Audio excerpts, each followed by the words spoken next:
Ya, silakan Cek. Oke, Bismillah. Selamat datang gitu diucapkan kepada kawan-kawan, walaupun ya masih istiqomah gitu ya, masih cuman berempat aja. Kalau kemarin berempat sama Kang Rena juga ngebahas Posmo, sekarang kita bakal ngebahas agak jauh nih. Kalau mungkin kemarin Posmo kita ngebahas tentang apa yang ada setelah abad modern.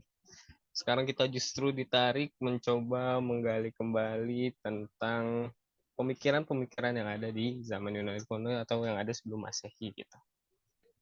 Nah, salah satu yang menarik dari pemikiran-pemikiran Yunani kuno dulu adalah pemikiran-pemikiran tentang antroposentrisnya gitu ya teman-teman. Ataupun sebenarnya pemikiran-pemikiran yang dimulai dari Yunani kuno itu terlebih dahulu berbicara tentang kosmosentris gitu, memikirkan tentang apa-apa yang ada di alam. Nah, nanti akan coba kita lihat gitu ya, bagaimana pemikiran-pemikiran itu yang sebelumnya manusia-manusia pada zaman itu memikirkan tentang alam, kemudian kenapa kok bisa beralih gitu ya, memikirkan tentang manusia. Nah, salah satu tema yang akan diangkat tentang tema atau arus pemikiran dari antroposentris ini adalah sinisme gitu teman-teman. Mungkin ketika kita berbicara tentang sinis gitu ya, apa yang ada di benak kita adalah satu hal yang negatif karena mungkin memang wajah atau bungkus dari sinis di zaman sekarang itu mengacu kepada hal-hal yang bersifat eh, destruktif gitu ya, atau hal-hal yang bersifatnya kurang enak untuk kita dengar atau kita lakukan gitu. Tapi kemudian perlu kita ketahui bersama bahwasannya pada zaman Yunani kuno itu terdapat satu aliran pemikiran yang dimana ada salah satu tokoh namanya Diogenes gitu ya teman-teman, yang nanti mungkin kita akan kenalan dulu gitu dengan sebutannya si anjing gitu ya, yang dimana dia ini menjadi salah satu tokoh sentral dalam kritikus yang ada di masyarakat. Kritikus tentunya tentang mengkritik hal-hal yang ada di masyarakat pada saat itu. Nah, boleh ke slide sebelumnya dulu tadi. Oke, berpikir tentang manusia. Nah, apa yang tadi telah saya sampaikan sebenarnya eh, pemikiran filsafat awal-awal itu berbicara tentang kosmosentris gitu ya, berbicara tentang alam, di mana filsuf-filsuf seperti Thales, Anaximandros, terus mungkin yang terkenal juga ada Pythagoras gitu ya dan kawan-kawan berpikir atau mungkin mencoba mengkonstruksi gitu ya terkait kehidupan yang ada di alam ini. Misalnya seorang Thales mengatakan bahwa sumber atau asal muasal dari kehidupan ini berasal dari air gitu. Karena ternyata secara eh, geografinya dia hidup di dekat pantai gitu teman-teman. Sehingga dia bisa berpikir bahwasannya segala sumber dari kehidupan ini adalah air gitu teman-teman. Atau kemudian ada Pitagoras yang mengatakan bahwasannya segala sesuatu ini dapat direpresentasikan menjadi angka gitu. Nah, kemudian pemikiran-pemikiran ini bisa didekonstruksi gitu ya. Cara berpikir kosmosentris ini bisa berubah. Kenapa? Karena kemudian datanglah orang yang namanya Socrates, teman-teman. Nah, apa yang unik dari Socrates ini adalah ketika para filsuf zaman itu beramai-ramai berpikir tentang alam, mencoba menafsirkan tentang alam, Socrates justru berpikir atau menafsirkan seorang yang makhluk yang bernama manusia, teman-teman. Nah, kemudian ketika Socrates ini muncul di tengah masyarakat dan kemudian memulai dialog-dialog yang saat itu sering dia lakukan di pasar gitu ya, di pasar Yunani pada saat itu, kemudian dia mencoba menstimulus pemikiran-pemikiran orang tentang sebenarnya apa sih arti menjadi manusia gitu. Sebenarnya apa sih arti menjadi manusia yang memiliki kehidupan yang mungkin bisa dibilang cukup panjang, sekitar 60, mungkin kalau manusia zaman sekarang sekitar 50 sampai 60 tahun. Nah, maka perkataan yang sangat terkenal dari Socrates adalah an examined life is not worth living, itu kata Socrates. Sebuah kehidupan, sebuah perjalanan hidup, atau bisa kita bilang suatu kehidupan gitu ya teman-teman, yang tidak diuji bukanlah suatu kehidupan yang dapat dihargai teman-teman. Bukanlah suatu kehidupan yang berharga. Artinya ketika kita hidup hanya sebatas hidup, bekerja hanya sebatas bekerja, itu tidak menjadikan kita berbeda dengan hewan-hewan yang ada di muka bumi itu teman-teman. Mungkin boleh boleh dilanjut lagi. Oke, kalau misalnya tadi sebagai prolog gitu ya, kenapa kemudian pemikiran-pemikiran tentang alam itu bisa bergeser yang awalnya kosmosentris menjadi antroposentris, yaitu karena ada peran-perannya Socrates gitu. Nah, kemudian ada yang unik dari salah satu aliran antropo ini, yaitu ada orang yang namanya Diogenes. Nah, sebenarnya Diogenes ini adalah cucu cucu murid gitu ya, cucu murid dari Socrates. Jadi Socrates punya murid. Nah, nanti Diogenes ini belajar dari muridnya Socrates gitu.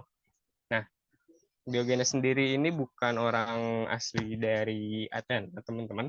Dia orangnya dari Diogenes ini dari Sinop gitu. Nah, Sinop ini di mana? Sinop itu ada di sekitar daerah Turki di bagian utara. Mungkin kalau teman-teman searching di map nanti bakal ketemu gitu, daerah Sinop itu ada di Turki bagian utara. Makanya nanti sebutan yang familiar untuk Diogenes itu selain si anjing gitu ya, salah satu sebutannya juga yang familiar itu adalah sebutannya Diogenes de Sinop atau Diogenes dari Sinop gitu. Nah, oleh teman-teman sofis atau teman-teman filsuf pada zaman Yunani kuno itu julukan yang memang menjadi familiar, sangat-sangat familiar di kuping orang-orang masyarakat pada saat itu adalah si anjing gitu ya. Atau nanti mungkin teman-teman bakal kita terus kayak gini, apa sih maksud dari si anjing itu gitu. Nah, kalau muridnya Socrates atau Plato gitu ya, mungkin udah salah satu juga filsuf yang lumayan terkenal gitu, menjuluki si Diogenes ini gitu ya dengan julukan Socrates Gone Mad, artinya Socrates yang pemarah. Kenapa? Karena kemudian pemikiran-pemikiran yang dihasilkan gitu ya oleh Diogenes ini tidak jauh atau sangat berdekatan gitu ya dengan pemikiran-pemikiran yang dibuahkan oleh Socrates gitu. Entah tentang virtue atau kebijaksanaan gitu ya, tentang eudaimonianya, tentang kebahagiaannya dan lain-lain sebagainya. Itu Diogenes secara banyak gitu ya terinspirasi dari Socrates gitu. Nah, kalau ditanya profesi dari Diogenes ini apa? Profesinya yaitu hidup di tengah masyarakat dengan melakukan humor untuk menunjukkan ketololan masyarakat pada saat itu. Nah, sebenarnya apa yang dilakukan oleh Diogenes ini banyak sekali anekdot-anekdot yang dapat kita ambil gitu ya dari berbagai macam cerita dan berbagai sumber, yang dimana anekdot itu ditujukan untuk mengkritik masyarakat yang menurut Diogenes itu rusak dan hipokrit pada saat itu, teman-teman. Oke, mungkin boleh next. Oke, kita masuk ke sinisme, teman-teman. Jadi walaupun di judulnya adalah kita membahas tentang sinism atau sinisme, gitu, sebenarnya aliran sinisme ini tidak memiliki satu konstruksi pemikiran yang baku, yang utuh gitu, seperti mungkin pemikiran postmodern kemarin. Tapi aliran sinisme ini lebih difigurkan oleh salah satu tokoh yang mungkin ya Diogenes ini gitu. Sebenarnya selain Diogenes pun ada gitu ya, misalnya di tokoh-tokoh dari eh, keislaman gitu, misalnya ada mungkin teman-teman tahu ada Nasruddin Hoca gitu ya, ada juga Abu Nawas dan sebagainya yang juga memang gaya pemikirannya nanti bisa teman-teman lihat akan mirip dengan Diogenes gitu. Nah, kalau kita kaji sebenarnya sinisme itu secara etimologi berasal dari bahasa Latin teman-teman, yaitu cynicus. yang merupakan terjemahan dari bahasa Yunani, yaitu kinikos, yang memiliki arti seperti anjing. Nah, kenapa kemudian Diogenes ini dijuluki seperti anjing? Karena kemudian kita ketahui bahwasannya Diogenes ini hidupnya menggelandang, teman-teman, seperti anjing. Jadi dia hidupnya sangat amat minimalis, sangat amat sederhana gitu, luar biasa sederhana, sehingga dia hidupnya cuma ada di gentong-gentong yang ada di pinggir-pinggir atau pelataran jalan gitu, teman-teman. Nah, karena dia hidup di gentong-gentong itu, kemudian dia menjadi dekat gitu ya dengan anjing, tapi sebenarnya apa yang ingin ditujukan bukanlah kedekatan dia dengan anjing karena gaya hidupnya, tapi kemudian apa yang dia sampaikan, apa yang dia pikirkan tentang masyarakat itu menjadikan satu, katakanlah, gonggongan gitu ya yang mengganggu kemapanan masyarakat pada saat itu. Karena sebab itulah dia disebut seperti anjing gitu ya, atau cynicus gitu. Oke. Dalam sinisme sendiri itu ada 3 pilar, teman-teman. Yang pertama ada apatheia, dan mungkin lebih familiar atau sudah diserap gitu ya ke dalam bahasa kita sehari-hari, yaitu apatis, yang berarti ketidakberubahan karena dipengaruhi hal-hal duniawi gitu ya. Nah, apatis yang mungkin kita mungkin kita pahami gitu ya dalam kehidupan sehari-hari lebih kayak misalnya merujuk ke hal-hal yang negatif, antara misalnya ketidakpedulian terhadap suatu hal, atau mungkin suatu yang menunjukkan rasa tidak empati gitu kepada seseorang dan lain sebagainya. Tapi apatia di sini adalah suatu bentuk, katakanlah, ketidakacuhan gitu ya terhadap hal-hal yang bersifatnya duniawi gitu. Artinya dia menjauh gitu, teman-teman. Ketidakberubahan. Jadi dia apapun yang dimilikinya secara duniawi itu tidak merubah dia dari hal-hal etika yang dianggap dia benar, atau dari hal-hal yang dianggap benar gitu. Nah, itu apa ya, teman-teman, yang pertama. Terus juga yang kedua itu ada parhes ya. Artinya berani untuk menyampaikan gagasan yang diyakini benar. Nah, nanti kemudian selain Diogenes ini hidup di, katakanlah menurut dia, masyarakat yang rusak, yang entah itu hipokrit, penuh dengan hidup kemewahan, dan dia tidak pernah tidak pernah berubah, sekalipun dia ditawarkan gitu ya oleh salah seorang penguasa waktu itu yang sangat terkenal yang menguasai sepertiga dunia gitu ya, yaitu Alexander the Great. Untuk dia minta apapun pasti dikasih gitu, tapi Diogenes memilih untuk tidak meminta apapun, melainkan dia malah minta hal-hal yang katakanlah kecil gitu. Nanti kita akan lihat di slide selanjutnya tentang anekdot-anekdot Diogenes bersama Alexander gitu. Nah, jadi Diogenes selain bisa menjaga gitu ya kesederhanaannya dia dalam hidup gitu, apatia itu sendiri, tapi dia juga berani gitu untuk bisa menyampaikan, katakanlah, etika yang menurut dia atau suatu hal yang dia anggap benar pada masyarakat yang ada pada saat itu. Dan dia mampu untuk mengkritik apa yang menjadi kerusakan yang ada di masyarakat pada saat itu, teman-teman. Nah, lanjut ke pilar yang ketiga itu ada anaidea, yaitu berani untuk dapat bertingkah laku yang bertolak belakang dengan apa yang dianggap benar oleh banyak orang. Nah, jadi selain Diogenes ini memiliki satu core, yaitu apatia itu tadi ya, teman-teman, dia tidak berubah, dia tidak terlena, katakanlah gitu, dengan dunia walaupun dengan segala gemerlap kemewahannya, dan dia juga berani untuk menyampaikan sesuatu yang dianggap benar. Lebih dari itu, dia juga melakukan apa yang mungkin bertolak belakang dengan yang ada masyarakat pada saat itu. Karena kemudian Diogenes berpikir bahwasannya filsafat itu, atau kebijaksanaan atau virtue itu, tidak hanya sebatas diobrolkan, diceramahkan, dinasihatkan dan lain sebagainya, tapi inti dari satu virtue itu atau kebijaksanaan itu adalah ada di tahap tingkah laku, teman-teman. Nah, makanya kemudian Diogenes ini menjadi seorang yang maniak gitu ya terhadap apa yang ada di dalam pikirannya yang dianggap benar. Nah, nanti kemudian kita akan bahas lebih lanjut sebenarnya apa sih dasar pemikiran dan bagaimana gitu seorang Diogenes ini hidup dalam masyarakat Yunani pada saat itu. Boleh di next?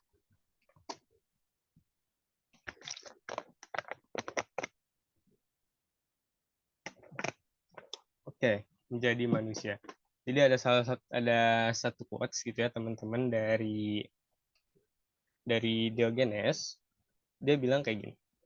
We have complicated every simple gift of God gitu. Kita selalu membuat apa kita selalu membuat rumit gitu. Apa yang telah diberikan oleh Tuhan secara sederhana gitu.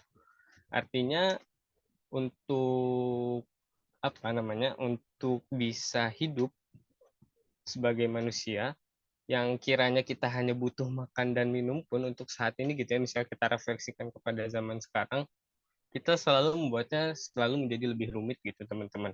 Kayak misal, mungkin kalau teman-teman lagi kuliah gitu kan pengen ngerjain tugas, harus dulu nongkrong di warung kopi gitu biar katakanlah otaknya encer dan baru bisa mikir dan lain sebagainya. Padahal ngerjain tugas kan tinggal misalnya kayak kita buka laptop, duduk di kosan, ada wifi-nya, beres gitu kan, nggak ada masalah dan itu cukup gitu.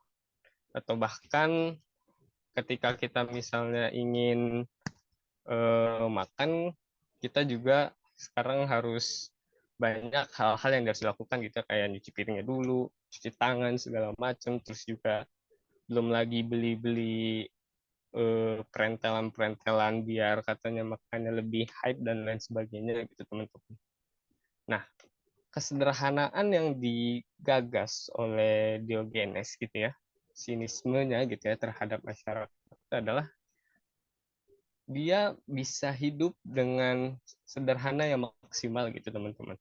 Nah dengan hidup yang sederhana maksimal itu dia kemudian mengkritik gitu ya, melihat masyarakat yang justru mengorbankan etikanya gitu, mengorbankan kebenarannya tanpa katakanlah tanpa pikir panjang gitu, sehingga apa yang dilakukan justru bertentangan dengan apa yang harusnya dilakukan gitu. Nanti kita lihat contohnya teman-teman, boleh di next. Oke, ini kemudian yang jadi landasan pemikirannya gitu ya dari Diogenes ketika dia melihat masyarakat ini semakin rusak karena dia melihat masyarakat ini semakin berambisi gitu ya, semakin tidak terkontrol gitu, tidak terkendali karena ambisi dan hawa nafsunya. Dan juga Diogenes ini terkenal gitu ya teman-teman sama satu quote-nya yang lain. Dia bilang I'm finding a human gitu ya. Jadi dia satu cerita bawa lentera gitu ya, bawa lentera buat seharusnya buat lagi malam gitu, tapi dia bawa lentera siang-siang ke pasar. Terus dia bilang I'm finding a human, I'm finding a human gitu. Dia mencari seorang manusia, dia mencari seorang manusia. Karena dia melihat pada saat itu masyarakat pada saat itu teman-teman sangat dibutakan oleh hawa nafsu dan ambisi gitu ya, sehingga menghalalkan segala cara untuk mencapai segala sesuatu yang mereka inginkan gitu. Nah, itulah sebenarnya yang jadi kritik gitu ya oleh Diogenes kepada masyarakat yang ada pada saat itu. Ketika etika dan berbagai kebenaran, tidak berbagai kebijaksanaan dikorbankan karena hanya hanya karena ambisi dan hawa nafsu mereka gitu. Nah, jadi landasan pemikiran yang ditawarkan oleh Diogenes adalah yang pertama itu tentang manusia yang alami. Keadaan alamiah manusia bagi Diogenes adalah bagaimana manusia dapat hidup dengan standar seminimal mungkin. Mungkin yang kita tahu yang bisa kita lihat gitu ya dari contoh langsung gitu dari Diogenes ketika dia mempraktekannya langsung. Jadi satu waktu dia itu eh, lagi jalan gitu ya di pinggir sungai, terus ngeliat ada anak kecil gitu. Ada anak kecil ada anak kecil lagi di pinggir sungai mau minum. Nah, ketika anak kecil itu mau minum, ternyata dia cuma pakai kedua tangannya gitu ya, kayak kita mungkin mau wudhu gitu. Jadi dia ciduk, air sungainya pakai tangan langsung diminum. Nah, pada saat itu juga Diogenes ngebuang cangkirnya yang dari kayu, dia buang gitu. Terus dia bilang, oh ternyata ada yang bisa ngalahin aku dalam hal kesederhanaan dalam hidup. Nah, artinya kritik pertama gitu ya dari kritik pertama melalui landasan pemikiran ini gitu dari seorang Diogenes adalah manusia-manusia ini, apalagi mungkin kita yang sudah jauh gitu ya di abad modern ini, tidak lagi menjadi manusia yang alamiah gitu. Segala hal yang kita buat ini menjadi semakin sulit dan semakin ribet, katakan, ketika segala halnya dipenuhi dengan aturan-aturan atau segala macam perintilan-perintilan yang sebenarnya nggak harus ada gitu teman-teman. Kayak misalnya kita sekarang kalau mau mau ngehubungin orang gitu ya, misalnya padahal orangnya ada di sebelah, tapi kan harus misalnya teman kos gitu ya di sebelah kos-kosan kita, tapi harus pakai telepon dan lain sebagainya gitu teman-teman. Dimana bagi Diogenes itu adalah satu hidup yang apa ya, yang tidak lagi alamiah teman-teman. Terus lanjut yang kedua ada self control, artinya bagi Diogenes kehidupan atau kebahagiaan, kesejatian gitu ya, esensi dari kehidupan ini adalah ketika kita bisa mengendalikan gitu ya hawa nafsu, kayak misalnya kekayaan, jabatan, kemewahan dan sebagainya, itu harus bisa kita kendalikan dalam diri kita gitu. Karena nantinya hawa nafsu ini adalah menjadi sumber gitu ya, kata Diogenes gitu, menurut Diogenes menjadi sumber kerusakan yang ada di masyarakat. Kenapa? Kemudian hawa nafsu ini yang akan menjadi pendorong bagi kita untuk menghalalkan segala cara untuk bisa mencapainya gitu teman-teman. Kayak mungkin misalnya teman-teman tahu sebagai satu hal yang klise, misalnya ketika orang pengen naik jabatan harus trading money gitu ya, suap sana sini gitu, atau pengen kekayaan menghalalkan segala cara gitu yang menindas orang dan sebagainya. Nah, itu bagi Diogenes adalah satu hal yang salah. Nah, lanjut ke landasan pemikiran yang kedua adalah tentang hidup asketis gitu ya. Dimana hidup asketis ini adalah hidup dalam kesederhanaan sesuai dengan tuntunan etika yang diyakini benar dan tidak melekat pada dunia. Nah, sebenarnya agak mirip-mirip gitu dengan self control, self control gitu teman-teman. Cuman kehidupan asketis ini lebih menekankan kepada ketidakmelekatan gitu ya, tidak hanya mungkin terkait hawa nafsunya, tapi benar-benar hidup dalam kesederhanaan yang memang lepas dan tidak menaruh hati terhadap apapun yang bersifatnya duniawi gitu, teman. Oke, mungkin bisa dilanjut.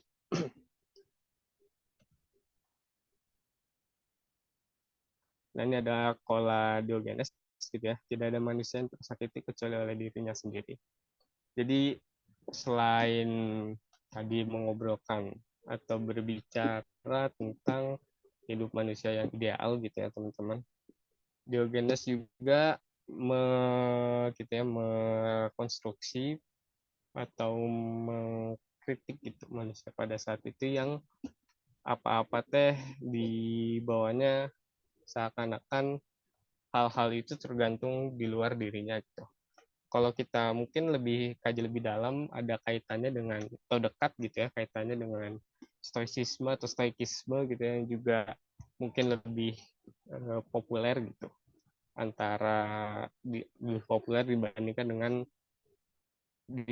dengan pemikiran tentang sinisme ini.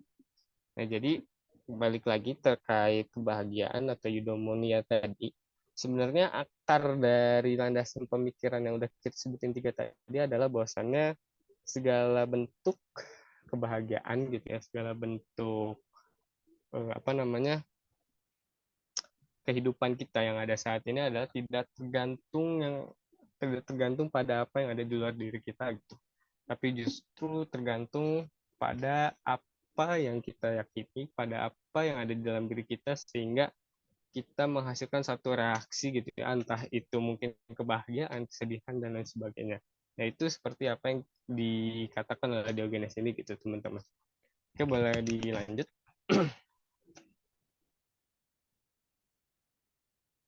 Oke, mungkin tadi dicukupkan gitu ya terkait dengan katakanlah konstruksi pemikiran tentang sinisme yang difigurkan gitu ya dari seorang Diogenes.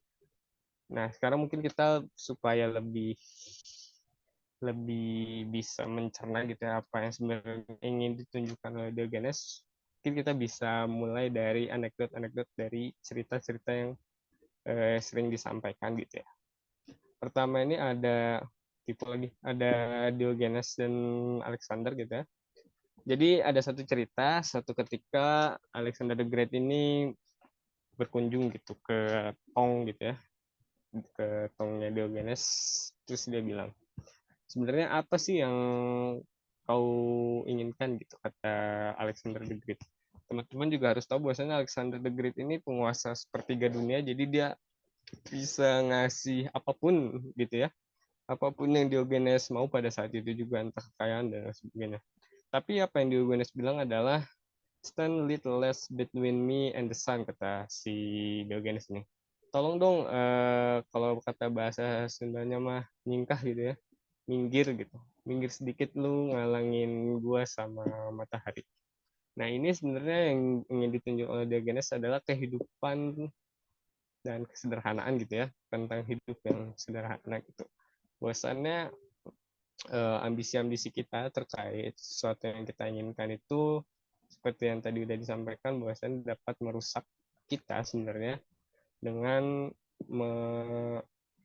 melalaikan gitu ya berbagai macam kebenaran dan kebijaksanaan teman-teman. Terus ada lagi, jadi satu ketika Alexander ini bilang, jika aku bukan Alexander, maka aku berharap aku adalah Diogenes, kata Alexander. Terus Diogenes bilang, jika aku bukan Diogenes, maka aku juga berharap aku adalah Diogenes gitu. Jadi artinya selain dia dia tidak terikat dengan keduniaan, dia dapat puas gitu ya, puas dengan dirinya sendiri gitu. Entah dia diperkenalkan gitu ya tokoh seperti yang luar biasa hebat kayak Alexander, tapi dia merasa cukup gitu hidup sebagai seorang Diogenes yang hidupnya di tong, makan seadanya gitu ya, pemberian orang, terus juga mungkin hidupnya juga nggak nyaman-nyaman amat mungkin bagi kita yang sekarang justru dimanjakan dengan teknologi itu teman-teman. Oke, boleh next.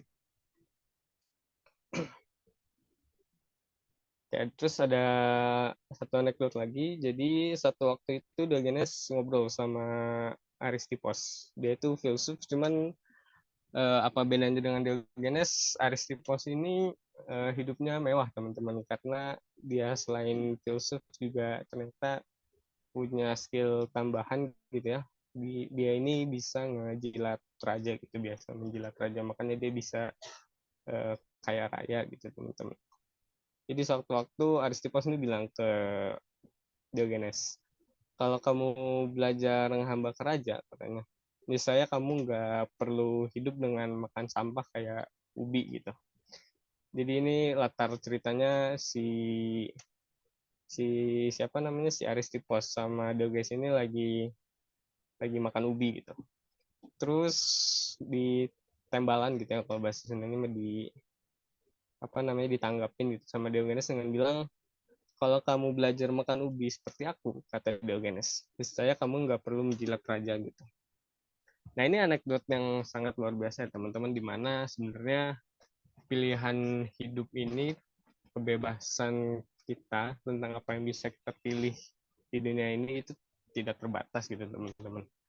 Bisa kita lihat bahwa sana Aristippus ini hanya bisa memilih untuk menjilat raja demi kemewahan, sementara siapa Diogenes ini lebih memilih makan ubi yang kayak sampah gitu ya, ubi sisa mungkin, untuk bisa sesuai dengan kebijaksanaan yang dia yakini gitu teman-teman. Nah itu sebenarnya yang jadi inti atau apa namanya yang ingin ditunjukkan gitu ya dari Diogenes, bahwasannya kebenaran atau hal yang diyakini benar itu seharusnya tidak menjadikan kita hipokrit gitu ya, atau munafik ketika kita meyakini A benar, tapi karena ambisi kita terkait C sehingga kita melakukan yang B dan bukan A gitu teman-teman. Oke, mungkin sebenarnya banyak gitu ya, banyak lagi anekdot, nggak hanya tiga ini aja. Suatu waktu juga Diogenes ini pernah dengar gitu ya dari Plato, kalau bahwasannya Plato itu ngomong manusia itu adalah binatang yang tanpa bulu gitu. Pas dengar kayak gitu, Diogenes langsung nyari ayam, terus dia cabutin bulunya, terus dia bilang ke orang-orang gitu ya. Nah ini katanya manusia yang dibilang sama Plato. Sebenarnya apa yang ditunjukkan gitu ya dari anekdot tadi, bisa teman-teman lebih dalami lagi gitu ya, lebih difikirkan kembali apa sebenarnya yang pengen ditunjukkan gitu oleh Diogenes. Tapi kalau saya pribadi melihatnya, Diogenes ingin menunjukkan gitu ya, bahwasannya terkadang masyarakat hidup dalam satu kesamaan gitu ya, dalam satu arus pemikiran yang sama, sehingga menjadi abu-abu gitu teman-teman. Katakanlah kalau tadi saya sampaikan di awal, menjadi orang-orang yang tolol gitu. Satu waktu juga Noam Chomsky itu pernah bilang bahwasannya pikiran kita itu dicetak, selera-selera kita dibentuk gitu oleh orang-orang yang bahkan tidak kita kenal, dalam bukunya Propaganda. Jadi sepertinya manusia modern saat ini dalam pandangan Noam Chomsky gitu ya, ini agak sedikit pindah tokoh gitu. Tapi menurut saya masih ada satu arah gitu ya dalam pembahasannya. Artinya masyarakat modern sekarang itu lebih mudah gitu ya sendiri arus dalam satu pemikiran atau satu kebijaksanaan gitu, atau mungkin dalam satu gaya hidup, katakanlah seperti itu, sehingga menjadi abu-abu, sehingga dibatalkan gitu ya potensi berpikirnya untuk menilai mana yang benar, mana yang salah, mana yang tepat, dan mana yang tidak tepat. Karena kemudian arus informasi atau banjir informasi sekali lagi gitu ya menjadi salah satu masalah utama bagi kita.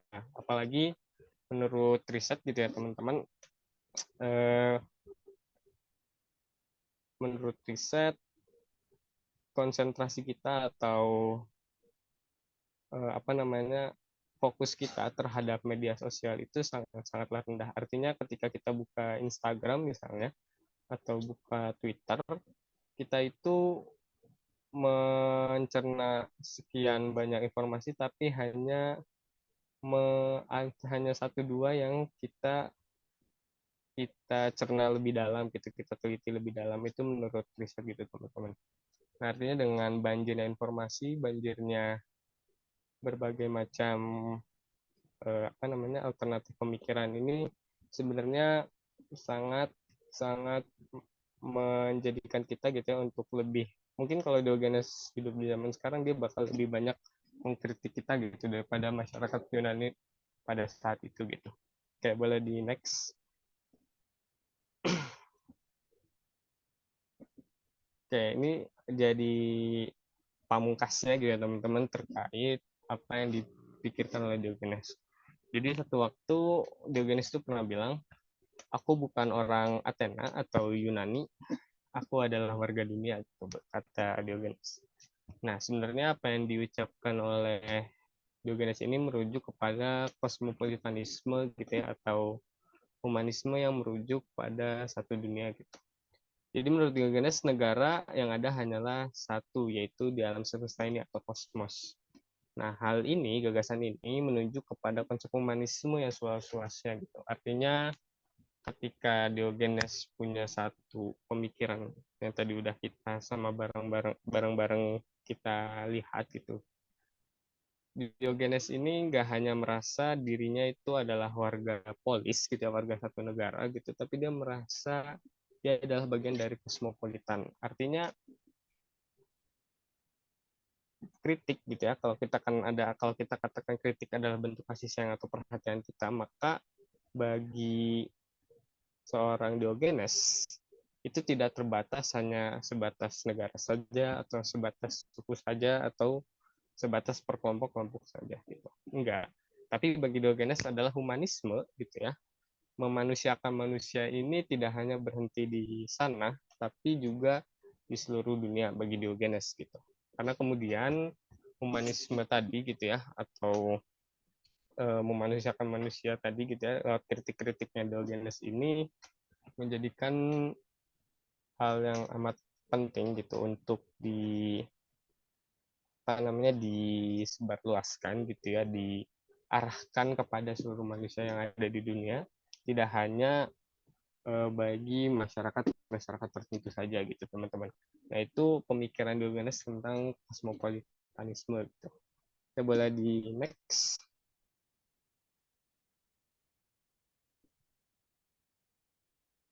Oke, kalau tadi Diogenes itu saya bilang gitu terinspirasi dari Socrates, tapi mungkin ada sedikit perbedaannya gitu teman-teman. Jadi mungkin kalau Diogenes ini dijuluki sebagai Socrates yang marah, tapi sebenarnya Socrates itu apa gitu. Nah kalau Socrates sendiri ini julukannya itu gadfly atau pengganggu gitu. Nah jadi sebenarnya kalau Socrates itu mengganggunya hanya lewat dialog gitu ya di pasar-pasar yang saat itu ada di pasar Agora gitu biasanya tempat nongkrong ngopinya Socrates itu di sana. Kalau Socrates hanya lewat dialog, Diogenes ini lebih dari hanya sekedar dialog dan tidak berhenti di ranah-ranah pemikiran gitu. Diogenes lebih dari itu teman-teman. Diogenes ini lebih condong gitu ya, lebih fokus pada tindakan-tindakan dia gitu ya. Mungkin dari tadi dialog-dialog dan anekdot-anekdotnya gitu. Jadi bagi Diogenes virtue itu kebijaksanaan itu tidak hanya diomongkan, tidak hanya diceramahkan, tapi juga dijalani dalam setiap kehidupannya gitu. Nah itu baru yang namanya virtue bagi Diogenes. Terus kalau dalam masalah konsep tadi, kalau Diogenes ini adalah citizen of the world gitu, dia mengakunya sebagai warga dunia. Kalau Socrates itu mengaku sebagai citizen of the polis gitu.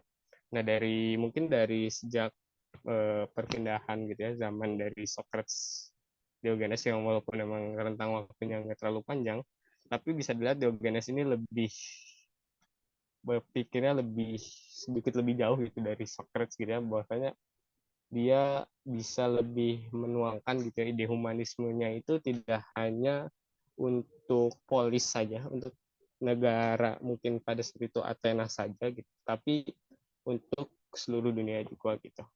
Nah tadi kalau disebutin tentang metode, kalau metodenya Socrates mungkin lebih ke dialog gitu ya, serius gitu kayak mungkin tongkrongan-tongkrongan anak muda gitu ya yang kadang kelihatannya ngobrol serius gitu.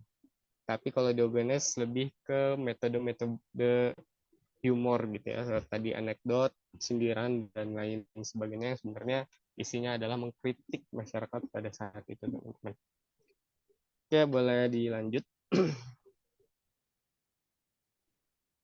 Oke, jadi eh, ini pertanyaan saya gitu ya buat teman-teman nanti yang mungkin bisa didiskusikan gitu. Jadi menurut teman-teman sinis dulu sama sinis sekarang itu gimana? Dari yang tadi udah kita udah saya omongin gitu ya terkait tadi dari mulai Diogenes itu siapa dan seterusnya dan terkait landasan pemikirannya dan sebagainya. Kita boleh di next gitu. Oke, mungkin itu aja yang bisa saya sampaikan juga terkait sinisme. Kembali lagi karena memang nggak banyak gitu ya konstruksi yang bisa kita dapat dari sinisme sebenarnya karena nggak ada misalnya satu buku atau satu tokoh. Kalaupun ada tokoh kayak Diogenes itu nggak meninggalkan satu tulisan sama sekali gitu teman-teman. Hanya ada cerita-cerita dia yang ditulis oleh Plato atau yang ditulis oleh Aristoteles gitu teman-teman. Mangga kalau mau ada yang ditanyain.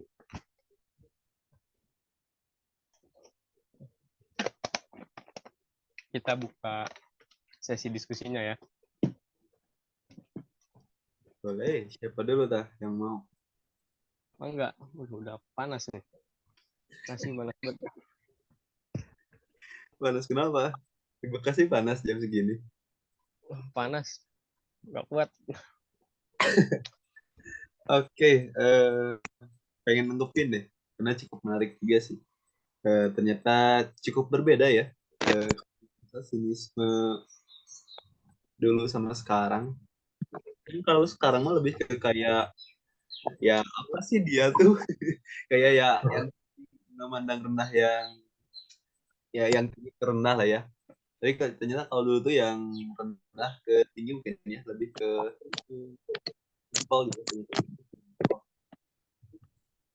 Tapi yang apa ya? Yang menarik sih di sini sih yang pilar. Tiga pilar tuh berarti tahapan seseorang bisa disebut sini gitu cara atau gimana? Ya, jadi tiga pilar tadi itu tahapan gitu ya. Kan kadang kita sebagai seorang manusia mungkin kadang kita berpikir lain ya, mungkin tadi kayak udah kita obrolin.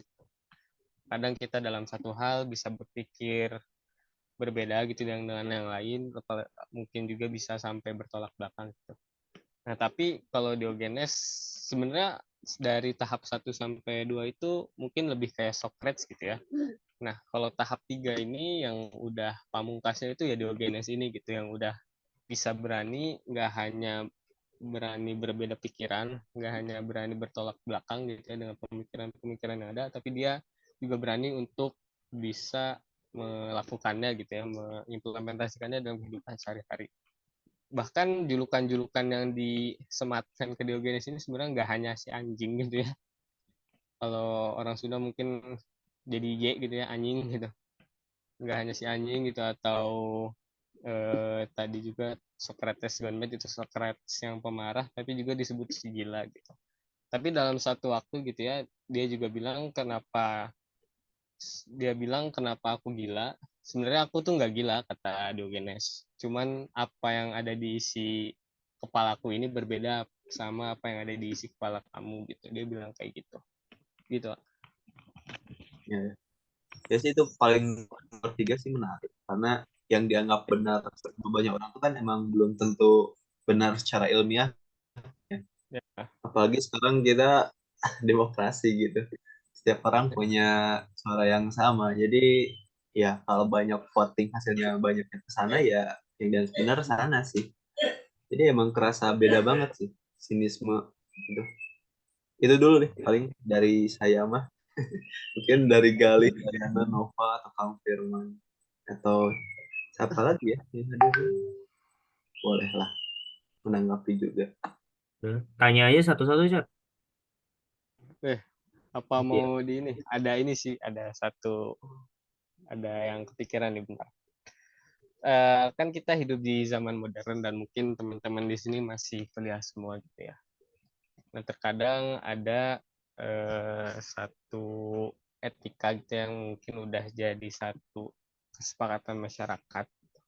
Kayak misalnya contoh tentang hadir kelas tepat waktu gitu dan lain sebagainya gitu ya. Tapi coba kita soroti tentang waktu aja deh, yang dekat dengan kita gitu ya. Kalau bagi Diogenes gitu ya, se apa namanya, datang kelas tepat waktu nggak bagi Diogenes sih, bagi saya yang coba mengkritik gitu ya.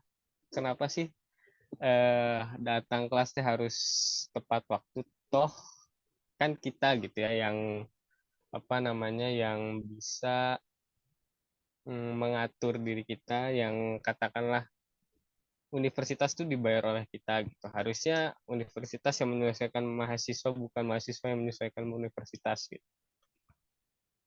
Kalau kayak gitu gimana cara berpikirnya?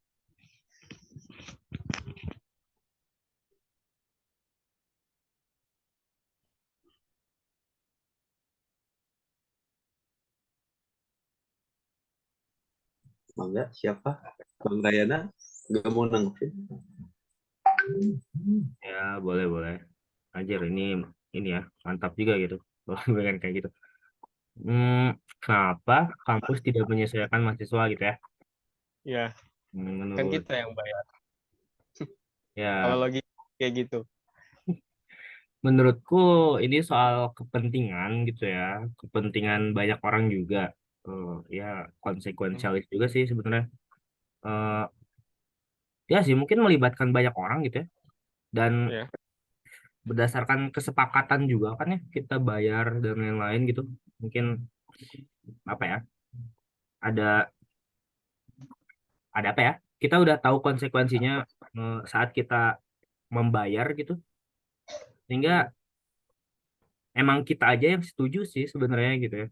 walaupun kita bayar gitu, kita aja yang setuju gitu sama kebijakan kampus gitu. Ya ya gitu sih Cak, menurutku ya. Ya. Menurut yang lain gimana nih?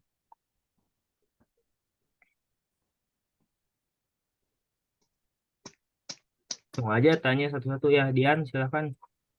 Dan itu kritik tentang pemikirannya gitu ya kan. Kenapa Ya. kita harus tepat waktu gitu? Kenapa nggak menyesuaikan gitu universitas? Kenapa harus Ya. kita hmm, lebih ke apa ya? Kayak emang nggak ada tingkatan gitu. Lebih ke kita tuh kayak nggak setara sih emang rasanya. Jadi kalau misalnya udah sekolah tuh ya dirasa ngerasa paling tinggi sih. Padahal kan harusnya tuh entah entah apa sih. Kadang ada pemikiran kayak ke ranah bisnis gitu ya. Kan harusnya kita lebih ke fokus produk gitu ya. Jadi Ya. bahkan sekolah sekarang pun kan student center gitu. Ya. Gitu. Tapi ya mungkin kenapa ya agak masih masih bingung ya. Ini tuh pemikiran tuh ada setuju enggaknya dalam otakku.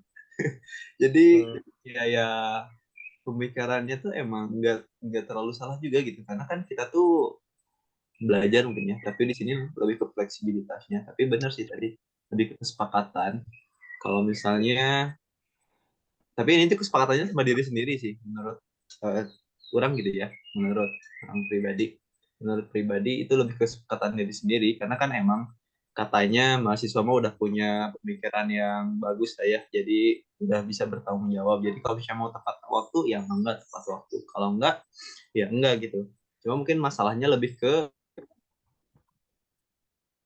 salah satu pengajar yang mungkin ngasih dan atau sanksi mungkin ya kalau saya telat jadi uh,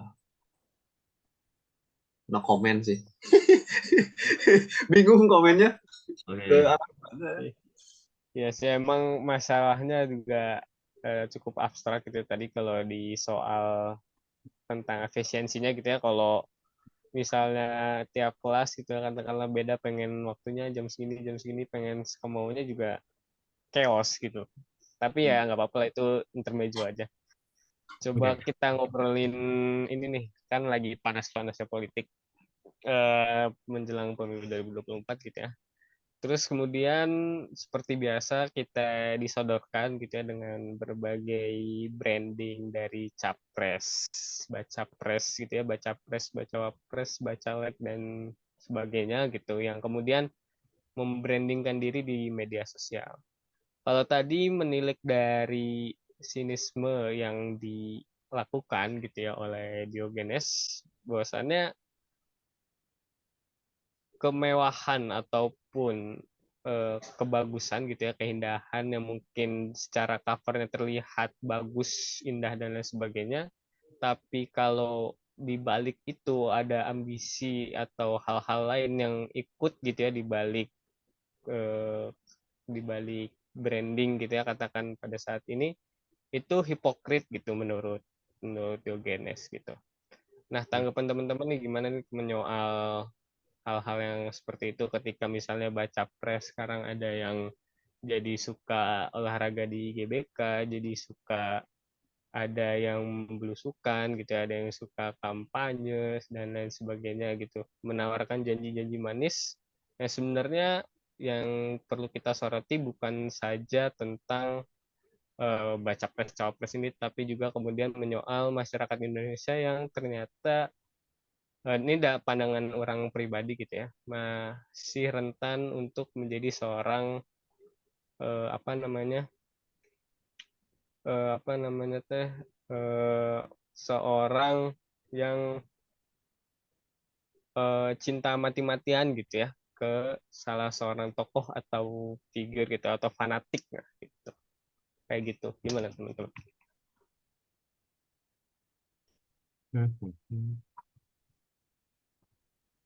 Gimana chat tadi? Sorry, yang singkatnya.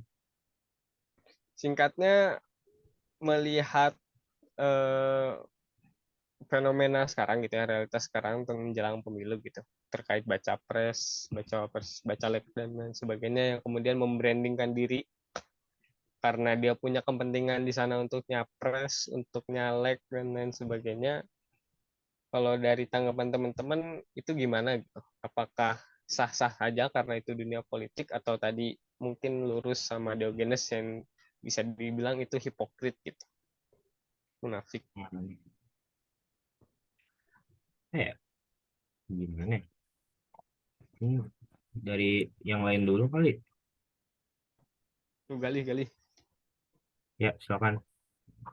Ya, kalau menurut saya sih yang dilakuin politikus-politikus itu termasuknya normal untuk di zaman sekarang, apalagi lagi sedikit lagi mendekati pemilu kan. Itu untuk mendapatkan suara sebanyak-banyaknya. Otomatis kalau para politikus-politikus tersebut melakukan apa yang eh, sinisme ini lakukan, otomatis dia tidak bakal mendapatkan suara yang diinginkan. Jadinya saya mewajarkan saja sih apa yang dilakukan politikus-politikus tersebut, meskipun terlihat sedikit munafik dan lebih ke cari perhatian mungkin. Tetapi hal tersebut mungkin dinormalisasi di zaman sekarang dikarenakan untuk kepentingan suara dia. Menurut saya seperti Hmm. Oke, mangga dari yang lain barangkali.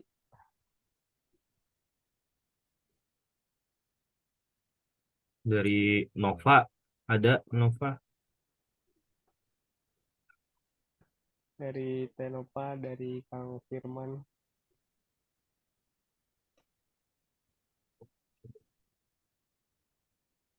Gak ada.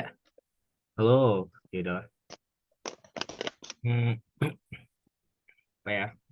Kalau dari orang kayaknya iya sih, hipokrit ya. Kalau kata Diogenes emang apa ya? Eh, tapi orang melihatnya kayak apa ya, bisa boleh-boleh aja gitu ya. Ya, orang melihatnya ya gak apa-apa sih selama si itu kan apa ya mencapai tujuan gitu walaupun bebas lah gitu caranya apa gitu ya. Hmm, tapi ya emang hipokrit sih. Tapi untuk apa ya? Untuk yang menilai kehipokritan itu kan menurut saya dalam masyarakatnya gitu ya. Jadi nggak ada soal sih menurutku. Eh, gitu kali ya. Chat. Terus sebelum ini mungkin orang mau nambahin lagi nih si sinisme ini. Jadi sinisme ini lahir gitu ya. Pada saat itu kan ada masa Helenisme gitu ya. Helenisme itu Alexander the Great itu tadi si Alexander ini. Nah ini dia tuh kan menaklukkan daerah-daerah sekitar gitu ya. Jadi Iya. perbatasan negara tuh nggak ada gitu. Perbatasan budaya tuh nggak ada. Jadi nyampur semua gitu budaya-budaya di sana pada saat itu. Nah waktu itu lahirlah 4 mazhab filsafat yang terkenal gitu ya. Ya salah satunya ada sinisme, lalu ada Epikurean, ada Stoikisme, sama satu lagi ada nihilisme gitu ya kalau nggak salah gitu. Nah jadi si sinisme ini adalah mazhab filsafat yang pada saat itu populer gitu. Ya ini tokoh kuncinya si Diogenes gitu. Nah terus mau nambahin lagi saya di sini anekdot ini gitu ya. Waktu Alexander mengunjungi Diogenes pada saat itu si Alexander ini pengen menaklukkan daerah lain gitu ya ya di daerah yang lainnya gitu. Pada saat mau ke daerah yang mau ditaklukkan, si Alexander ini berkunjung nih ke tempatnya si Diogenes gitu. Nah, si Alexander ini ngasih apa ya? Minta saran lah gitu lah ke si Diogenes gitu. Apa yang harus saya lakukan eh, agar menang dan lain-lain gitu ya. Terus kata Diogenes katanya, ya kenapa kamu mau menaklukkan daerah lain? Padahal kan kamu bisa aja sekarang udah menaklukkan udah melak, udah menaklukkan Yunani dan sekitarnya gitu loh. Ngapain kamu apa ya? Bukankah kamu mau hidup enak gitu? Kan kamu udah hidup enak sekarang ini gitu. Udah jadi raja dan lain-lain gitu. Nah, si Alexander ini kagum gitu. Lalu ini ya dia menghadiahkan Diogenes bahwa apa yang kamu inginkan itu apa ya, si Alexander ini ngasih hadiah gitu ke Diogenes gitu. Sebagai hadiahnya yang kamu inginkan akan aku kabulkan gitu kata si Alexander. Nah, jawaban si Diogenes ini katanya ya udah bisa nyingkah nggak sih gitu kan, ngehalangin ngehalangin orang lagi jemur aja gitu, ganggu aja gitu. Nah gitu kali ya, itu nambahin gitu anekdotnya. Jadi Hmm. keren lah ya si Diogenes ini. Oke, gitu aja kali ya. Terus mungkin aku juga mau jawab ini sinis dulu versus sinis sekarang. Ya sinis dulu kan tadi ya udah dibahas sama Icat gitu. Tapi kalau sinis sekarang mungkin apa ya, konteks masyarakat sekarang udah pada kompleks gitu ya, sehingga kita susah kali ya untuk menjadi Diogenes gitu. Bahkan Ya. untuk berkontradiksi dengan norma sosial juga mungkin udah disomasi duluan anjing, udah gitu udah dipukulin duluan gitu, ngapain gitu kan, udah ada hukum gitu yang lebih kompleks sekarang gitu. Menurutku jadi susah gitu ya untuk sinisme seperti Diogenes. Atau mungkin kalau mau benar-benar, kenapa tadi ada yang ini ya, Enggak, lanjut. ya mungkin kalau ada yang mau benar-benar dekat ke Diogenes saat itu mungkin di Twitter kali ya, sekarang banyak yang marah-marah gitu ya. Terus ya pada tolol lah gitu di Twitter, banyak yang berkontradiksi gitu dan lain-lain. Itu mungkin lebih nemunya di Twitter gitu ya gitu. Mungkin tuh guys kalau dari saya. Dari yang lain ada komentar nggak? Ya silakan. Mau. Tapi Ya. lebih ke nanya sih. Kayak kan Boleh. kalau apa ya? Lebih ke sinisme yang di sini tuh kan dari Diogenes tuh lebih ke ngekritik kehidupan yang ya terlalu duniawi mungkin ya, terlalu ngejar hal yang gak pasti. Kayak kalau dihubungin sama bahasan kemarin pun yang postmodern kan udah acak-acakan gitu ya. Ya. Jadinya padahal kita tuh bisa hidup simpel gitu. Nah, tapi kalau misalnya zaman sekarang kan tadi gitu ya, karena banyak peraturan takut disomasi, jadi sama gak sih konsepnya tuh yang sinisme zaman dulu sama minimalis sekarang gak sih? Hidup minimalis makan atau gimana tuh? Hmm. Terasa Kalau kalau dibilang hidup minimalis tuh kurang lebih ya. Kan ini terkait minimalisnya mungkin disepakati dulu gitu. Kalau kalau dalam pemahaman orang gitu terkait hidup minimalis kan kita hidup serba apa ya, serba minim gitu ya, bukan serba minim atau serba berkecukupan gitu ya, serba apa adanya dalam kesederhanaan. Nah, kalau tadi dikaitin sama hidupnya Diogenes, ya dia itu bisa dibilang orang yang paling minimalis di dunia karena dalam membutuhkan katakanlah kebutuhan yang esensial buat dirinya kayak makan sebagainya dan lain-lain gitu ya, Hmm. dia itu bisa mendapatkan dengan cara yang paling minimal gitu. Dia minum tinggal ke sungai gitu, udah nggak Iya. pakai gelas lagi, tinggal diciduk pakai tangan, Bener. minta ke orang yang lewat gitu. Jadi selama bisa hidup dengan standar paling minimal dia lakuin gitu. Selama bisa tidur di gentong ya tidur di gentong gitu, nggak usah pakai rumah aja. Selama kainnya cukup buat nutupin badan gitu ya, pakai kain aja, nggak usah pakai baju yang mewah-mewah gitu. Selama makanan yang mungkin udah dibuang, makanan sisa gitu ya masih bisa dimakan ya dia makan gitu. Jadi emang kalau disangkutin sama minimalis kurang lebih kurang kurang lebih banyaknya gitu ya. Ya menurut Icat nyambung gitu. Berkesesuaian. Mungkin menurutku ya, ya. ini kali ya, bukan minimalis lagi gitu. Ada apa ya, alam di alam aja anjing gitu.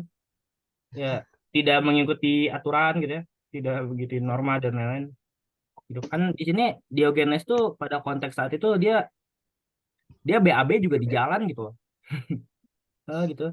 Terus dia makan juga nyari di tong sampah gitu dan lain-lain gitu. Jadi kayak mungkin bukan minimalis lagi ya, apa ya, kayak ya udah we gitu, natur gitu ya, gitu. Iya. Ya gitu. Zaman purba, tante. Ya jadi si Diogenesnya pengen apa ya, bahwa nggak tahu ya, menurutku apa ya, jadi kehidupan manusia saat ini tuh hanya kesepakatan belaka gitu loh, iya nggak sih Chat, atau gimana? Ya, kesepakatan yang justru membuatnya semakin rumit gitu. Ya gitu, jadi pengen balik lagi sih Diogenes, simpel aja udah gitu ya. Hmm. Oh, hidup kayak hewan kayak Diogenes masih bisa hidup. Nah, mungkin dia pengen nunjukinnya kayak gitu. Kan tadi dia juga udah bilang kita itu membuat rumit setiap hadiah gitu ya, setiap Ya betul. sembah yang dikasih oleh Tuhan itu menjadi semakin rumit gitu. Jadi kita kayak sekarang aja pengen makan harus di tempat yang hype dulu baru mood makan. Sekarang minumnya harus pakai tumbler dulu biar enak gitu minumnya, atau mungkin harus ninyuh apa dulu gitu baru ninyuh kopi misalnya baru mau belajar dan sebagainya. Nah, itu sebenarnya menurut Diogenes hal-hal yang kayak gitu ya, kebiasaan atau mungkin peraturan semacam itu gitu ya, atau kebiasaan umum lah katakan, kayak kita tidur harus di kasur dan sebagainya, itu membuat kita manja gitu. Membuat kita tidak alamiah, sehingga hidup kita ini kayak terlalu enak gitu. Jadi manja lah gitu kalau kata Diogenes. Hmm. Kalau kata bahasa sekarang. Ya gitu ya, ada komentar ya. Gak ada sih, gak ada. Udah cukup. Jadi tadi lebih ke kelasannya sih, apa ya? Padahal sinisme kayaknya bagus gitu ya. Kalau dilihat dari zaman dulu tuh, si maknanya tuh lebih ke bagus juga. Cuma zaman sekarang kayaknya kayak apa gitu ya, sinisme tuh orang kayak sinis banget dan sebagainya. Makanya kayak muncul istilah baru, minimalis. Simple. Ya, ya. Terus Saja. mungkin yang lain mau nanggepin lagi. Ya. Dari Galih mungkin ada Galih. Iya sih, mungkin jenis di masa sekarang tuh bisa kayak citranya lebih negatif karena anggapan orang-orang hal-hal positif itu cenderung menurut aku ya, anggapan orang-orang hal-hal positif itu cenderung ke yang dominan. Sedangkan kalau sinisme ini kan kayak berpikiran bertolak balik dengan apa yang dipikirkan orang-orang eh, kewajaran. Nah, itu di dalam citra masyarakat, orang yang berbeda itu aneh. Orang yang berbeda itu dianggap capnya orang aneh yang beda dari kita nih. Tuh orang kenapa sih kayak gitu? Citranya jadi lebih ke negatif daripada orang, ya citranya jadinya lebih ke arah negatif dibandingkan positif. Hmm. Mungkin tanggapan dari aku kayak gitu. Ya, ya mungkin ini kali ya, apa? Karena si sinisme ini mengkritisi hal-hal yang seperti itu, jadi yang normal juga jengkel lah kali ya. Jadi apa ya, dianggap buruk gitu sinisme. Aduh. Pembelaan gak sih? Ya, ya Pembelaan. bisa sih, bisa bisa. Tapi kalau ini kita lihat dari hal lain gitu ya, terkait sinisme kan tadi disebutin juga tentang kebebasan gitu ya. Diogenes pasti bisa hidup karena dia punya kebebasan pada saat itu. Nah, kalau menurut teman-teman ini gimana nih kebebasan di saat ini gitu, di zaman sekarang, apakah masih merasa bebas-bebas saja atau merasa udah kayaknya kok gue di ini ya dikontrol sama sesuatu gitu, kayak pikiran-pikiran gue kok kayaknya sama aja gitu sama yang lain, gimana? Ya, boleh mungkin dari Kang Firman, ada Kang?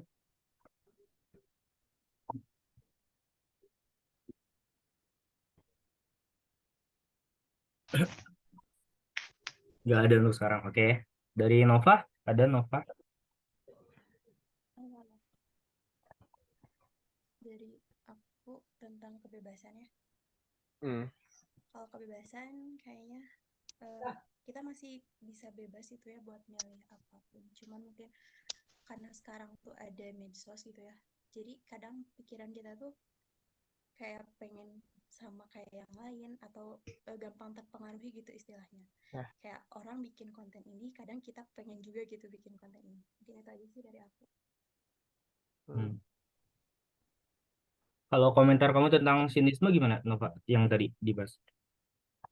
Tentang sinisme, aku tuh tertarik sama yang tadi ya, 3 pilar sinisme yang dari itu. Cuman lebih tertarik ke yang 2 poin terakhir. Ya, kalau misalkan di zaman sekarang masih bisa diterapin gitu ya, dan kita bisa kayak nyebarin juga 2 poin itu, mungkin itu bisa jadi lebih baik gitu ya buat ya pemikiran manusia-manusia ke depannya gitu. Aja sih. Lebih baiknya kenapa menurut kamu? Oh ya mungkin kan banyak banget gitu fenomena sekarang yang kita tahu gitu ya. Ya misalkan salah satunya orang tuh gampang terdoktrin lah atau apa gitu demi emang kayak jabatan ataupun uang. Tapi kan itu seharusnya kita punya fondasi gitu ya dan punya pemikiran sendiri bahwa emang apa ya, kita tuh bisa tetap mempertahankan kebenaran gitu ya dengan tidak melihat embel-embel dari entah itu jabatan ataupun itu uang. Ya meskipun mungkin kita keadaan kita dalam susah ataupun memang ya benar-benar susah gitu, tapi alangkah baiknya kalau misalkan itu benar dan bermanfaat buat diri sendiri maupun buat orang lain, itu harus tetap ditegakkan.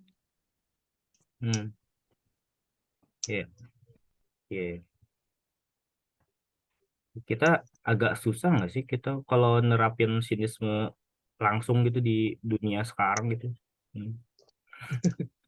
Kalau hidup persis kayak Diogenesnya mungkin sulit, tapi kalau menurut Richard nih, udah kompleks. di prinsip-prinsip yang tadi, misalnya contoh kita ambil studi kasus misalnya di BEM nih, ketika kita punya pemikiran beda misalnya terkait, biasa tuh yang rame kan terkait kaderisasi misalnya. Mungkin katakanlah si Galih punya pemikiran yang lain gitu terkait organisasi. Nah, apakah Galih ini gitu ya misalnya berani untuk menyampaikan, dan apakah BEM membuka ruang gitu ya, membuka telinga untuk mendengarkan apa yang sebenarnya menjadi keresahan Galih dan apa yang sebenarnya dipikirkan oleh Galih gitu ya terkait kaderisasi.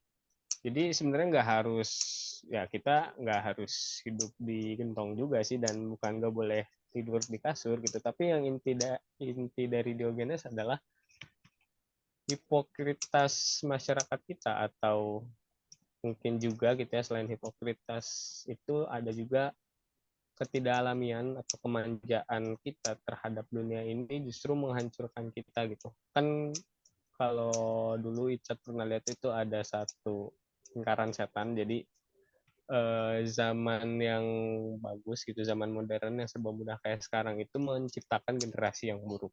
Jadi nanti generasi yang buruk menciptakan peradaban yang yang sulit. Nanti peradaban yang sulit itu menciptakan generasi yang bagus menciptakan peradaban yang bagus. Jadi kayak cycle gitulah ya, perputaran lingkaran kayak gitu. Nah justru dengan kemudahan teknologi sekarang yang justru memanjakan kita, kalau mungkin Diogenes masih hidup mungkin dia akan bilang jangan sampai terlena gitu dengan segala macam kemudahan kayak gini, jangan sampai manja gitu ya, apa-apa tuh harus ribet, dibikin ribet dan lain sebagainya gitu. Kalau menurut Richard yang ditangkap dari Diogenes kayak gitu. Ya, mantap. Ini dari Kang Firman mungkin ada komentar tentang sinisme. Kita masih bahas komentar sinisme. Gimana, Kang?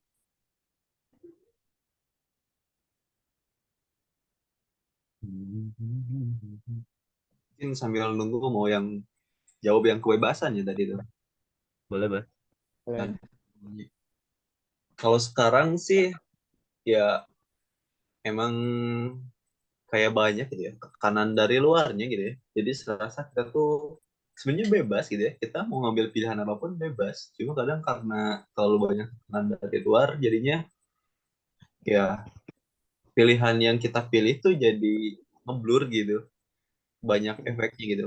Kalau nggak ambil ini, ya nanti kayak gini gitu ya. Dan terlalu banyak lihat ke masyarakat, jadinya nggak yakin sama diri sendiri juga. Dan ini jadi hal yang menarik buat dibahas minggu depan sih. Berkaitan sama hal ini juga gitu, kebebasan gitu. Karena kan tadi kalau sama sinisme tuh ada self control gitu ya. Jadi kita ya udah kalau misalnya udah bisa hidup mah ngapain lagi gitu ya. Udah cukup gitu. Hmm. Tapi keadaan realnya banyak yang ngejar hal ini hal itu, idealis dan sebagainya, jadinya ya yang enggak idealis awalnya jadi ke apa ya, kepengaruhi mungkin ya, takut kayak ya mungkin istilah gaulnya FOMO mungkin ya, lebih ke FOMO gitu, makanya jadi kerasa nggak bebas gitu ngelakuin sesuatu karena orang lain gitu, padahal sebenarnya emang dari diri kita gitu ya. Kalau dari diri kita niat tapi tiba-tiba ada orang yang bilang ah lu mau FOMO, kan jadi malas juga kan gitu. Jadi ya itu sih, jadi kita tuh bebas, cuma ya kadang orang-orang dirasa terlalu banyak ikut alur gitu, ikut arus. Kita lahir, sekolah, kerja, ya udah gitu mati ujung-ujungnya gitu doang. Kebanyakan orang-orang tuh terlalu ya mungkin lebih ke ikut yang postmodern kemarin dibahas gitu. Kita dibentuk sama instansi gitu ya, jadi gak ada kebebasan kita berekspresi sendiri gitu, nentuin siapa kita gitu, subjektivitasnya itu sih. Jadi emang kayak dirampas mungkin kebebasan dirasanya, bukan dirampas juga mungkin nggak disadari gitu tanggapannya. Ya, boleh ya nonton postmodern di YouTube ya. Promosi Ya, lagi nih. boleh. Masih Dicat lupa lagi agak masukin slide promosi, tapi mau apa juga ini promosiin. Ya, mungkin apa. Gimana Kang Firman nih, ada komentar dari Kang Firman mengenai sinisme yang udah dibahas. Coba tes dulu. Ada apa? Dengar dulu dari tadi. Oke. Nggak terlalu merhatiin, datangnya kayak kagak telat tadi ya. Maksimisme. Kan ada 3 pilar ya. Kayaknya bakal bagian yang menarik. Berani untuk menyampaikan gagasan yang yakin benar. Nah, ini nomor 2 ini sulit sebenarnya nih. Ya. Soalnya gini, soalnya kita pernah nggak sih teman-teman tuh kayak apa ya, protes ke guru gitu. Padahal kita yang benar gitu. Saya sendiri pernah gitu. Gurunya kayak nggak terima gitu. Dulu Ya, tuh ya. materi apa ya? Materi soal apa ya kalau nggak salah dulu tuh. Luas luas bangun datar, bangun tahu kan, bangun datar. Gurunya Ya. malah lebih cenderung ke kayak nyari keliling gitu. Orang-orang yang pinter di kelas itu kan pada protes semua langsung. Udah gini gini gini nggak terima gurunya gitu. Ada. Ya. Itu pengalaman saya pribadi ya, itu kayak gitu. Ini saya yang terlalu tolol atau gimana sih? Ini kan kitanya luas gitu, bukan keliling gitu. Saya nanya ke ibu saya juga, ini kamu udah bener itu. Emang kayak gitu. Tapi salah sih buktinya nilainya kecil nih. Bingung. Ya. Itu pengalaman saya sih, itu lucu sih. Itu nggak ngerti itu. Gurunya juga tua sih kebetulan gitu. Emang anti kritik sih emang. Kacau. Aduh. Aduh. Kayaknya bekas Orba itu. Ya. Orba. Aduh. Nggak tahu ya teman-teman relate atau enggak ya. Soalnya itu pengalaman yang apa ya. Waduh, kelas berapa itu ya. Wah, kalau diinget-inget tuh beda sendiri gitu, kayak itu yang paling melekat di saya sih. Berani untuk bertingkah laku yang bertolak belakang dengan apa yang dianggap benar oleh banyak orang. Wah, yang nomor 3 nih kayaknya ada tuh orang yang itu tuh, yang nerobos tuh ada tuh, itu yang lagi rame yang bawa pelangi itu tuh. Nah, itu. Itu nerobos tuh. Berani tuh bertingkah laku yang bertolak belakang tuh. Berarti mereka sinisme ya, kaum sinis. Banget itu. Nggak ngerti itu. Soal dananya gede sih itu orang, aduh, dananya dari yang itu gede tuh. Saya nggak tahu tuh agenda orang gede di yang mendasar itu apa gitu. Apakah mau depopulasi kah? Nggak paham saya. Padahal kalau secara logika saya gitu kan, begituan tuh lebih banyak ngabisin duitnya gitu. Penyakit lah, kalau ganti kelamin itu perawatannya mahal gitu. Nggak ngerti makanya. Nah, iya itu. Kesehatan, wah udah tuh, udah. Yang gay-gay itu kalau mereka melakukan itu tuh, aduh itu potensi penyakitnya gede banget itu. Wah, udah nggak dari secara kesehatan aja udah, wah nggak ngomongin masalah agama itu udah bermasalah gitu, nggak ngerti tapi masih ngotot gitu.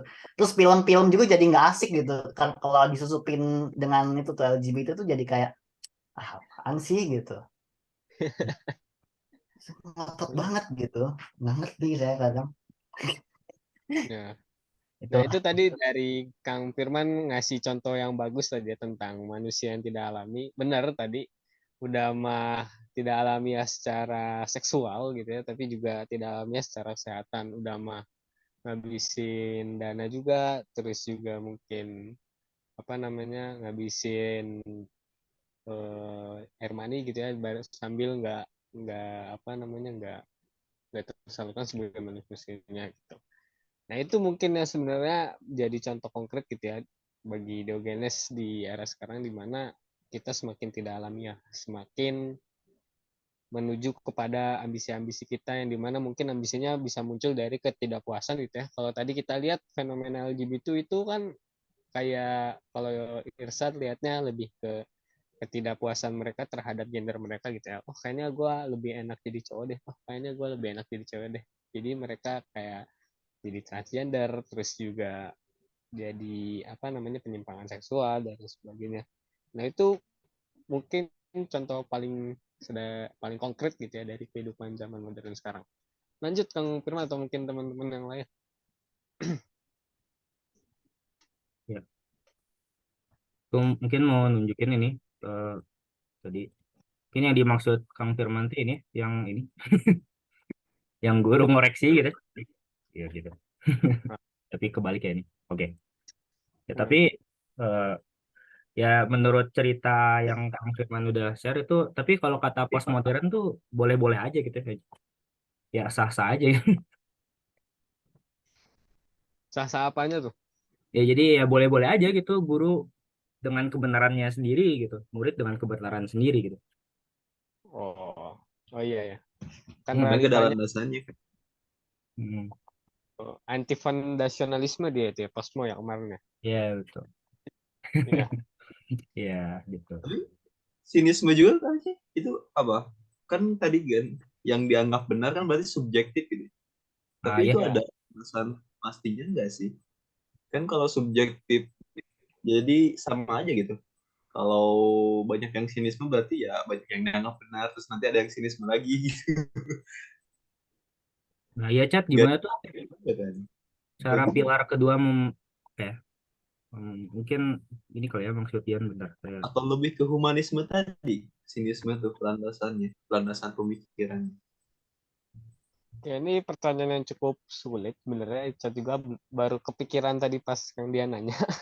Bentar. Hmm. Kalau tadi pertanyaannya kan apakah sama gitu ya seperti Posmo gitu. Jadi tidak ada kebenaran tunggal gitu. Kalau dilihat dari figur Diogenesnya gitu ya, yang mengkritik masyarakat, dia lebih tadi ya benar mungkin lebih ke humanismenya gitu, lebih ke memanusiakan manusianya gitu. Aliran tujuan akhirnya itu ke sana gitu. Jadi apakah sinisme ini adalah kebenaran yang tunggal? Ya mungkin bisa jadi enggak juga gitu. Hmm. Misalnya dalam satu masyarakat ada dua orang sinis gitu ya, yang mungkin sama-sama memiliki kebenarannya masing-masing gitulah katakan, ya itu sah-sah aja mungkin dalam sinisme. Tapi kemudian yang harus jadi inti dari sinismenya itu adalah ketika memang harus tetap humanis gitu, jangan sampai dia mengkonstruksi satu kebenaran tapi nggak humanis gitu. Mungkin titik dari kalau kita lihat dari figur Diogenes ya itu sebenarnya humanismenya itu gitu. Jadi nggak bisa sembarangan dia ngekonstruksi sesuatu hal yang benar, terus dia mengkritik masyarakat dan lain sebagainya. Dan tadi kalau kita lihat pun dari anekdot yang disampaikan, itu kalau kita gali lebih jauh lagi, menurut Icat itu banyak nilai-nilai humanismenya gitu. Jadi kalau menurut Icat ya emang nggak keluar dari nilai humanismenya gitu, tentang kebenaran yang diyakini oleh Diogenes itu sendiri. Gitu. Gimana Yan?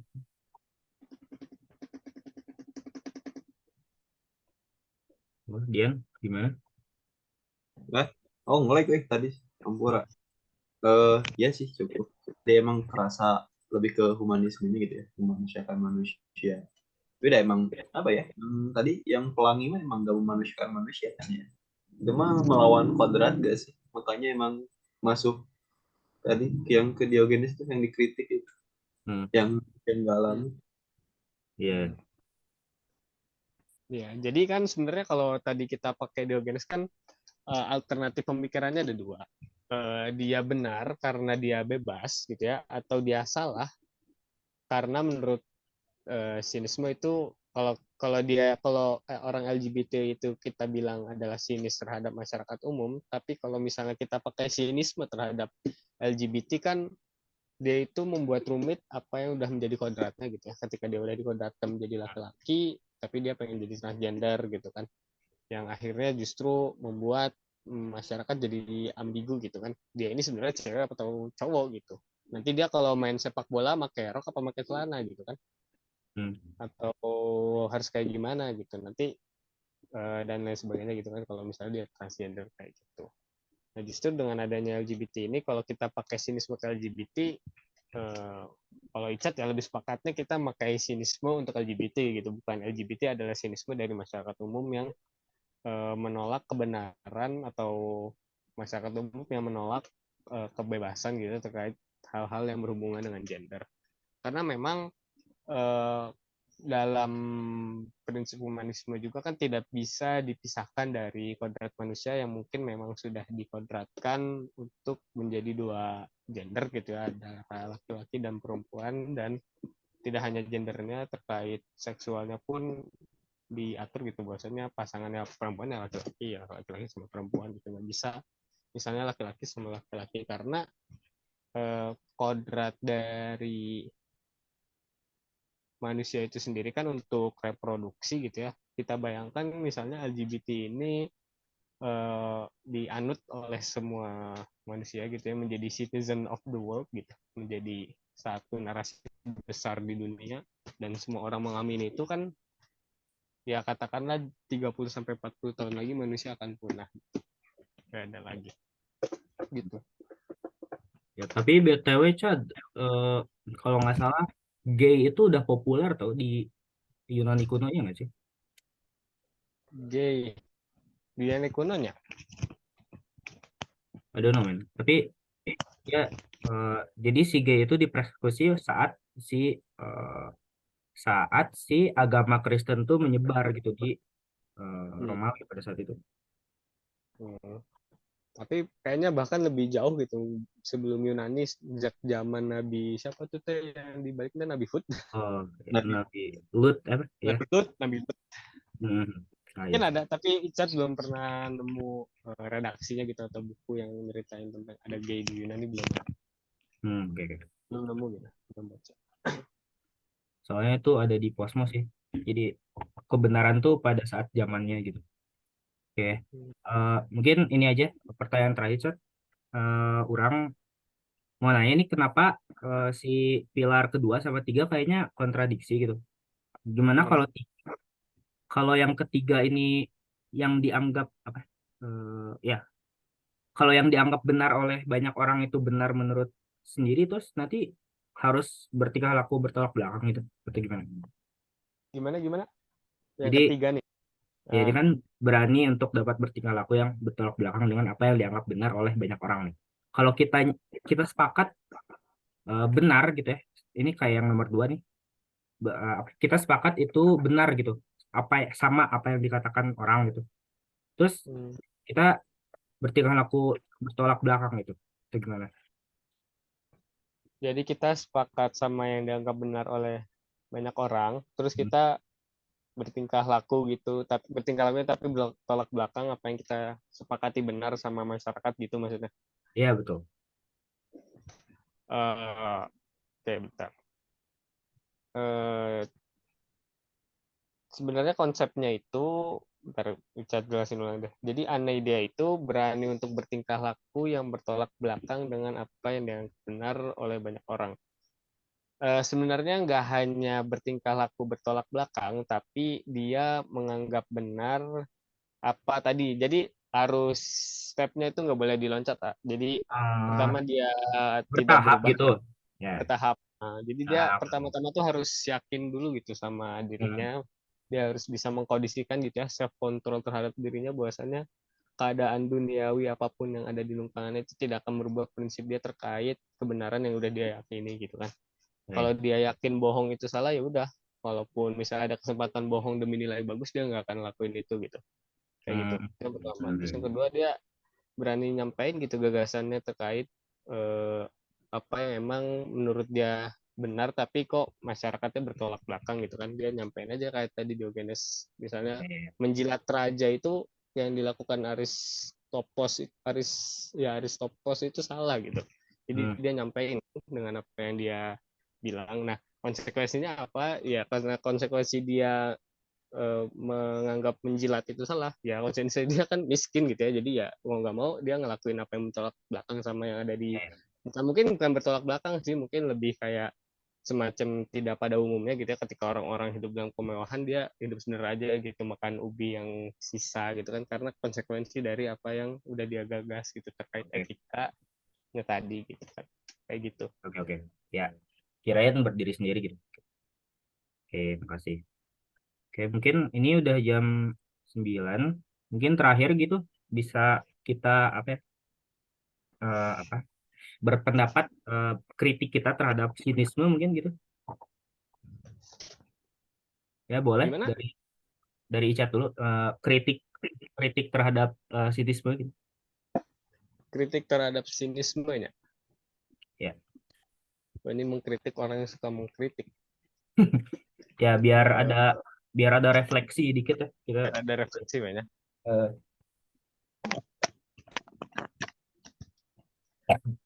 Mungkin lebih ke satu pertanyaan sih terhadap kayak misalnya Coffee Diogenes ini sebelum masuk ke kritiknya gitu ya. Sebenarnya apa yang dianggap alami oleh Diogenes kayak misalnya dia akan hidup sederhana dan sebagainya, atau justru yang alamiah itu ya masyarakat pada umumnya gitu yang hipokrit, atau kan katakanlah hawa nafsu itu pun alamiah gitu kan. Nafsu kita ini alamiah, kita mau punya ambisi dan sebagainya itu alamiah gitu. Artinya ada di dalam diri manusia, potensi itu ada gitu. Kalau misalnya tadi menurut Diogenes hawa nafsu itu tidak alamiah, membuat kita tidak alami, itu sangat-sangat bisa apa ya, menurut Icat mungkin bisa jadi bertolak belakang gitu dengan apa yang dia sebut alamiah itu sendiri gitu.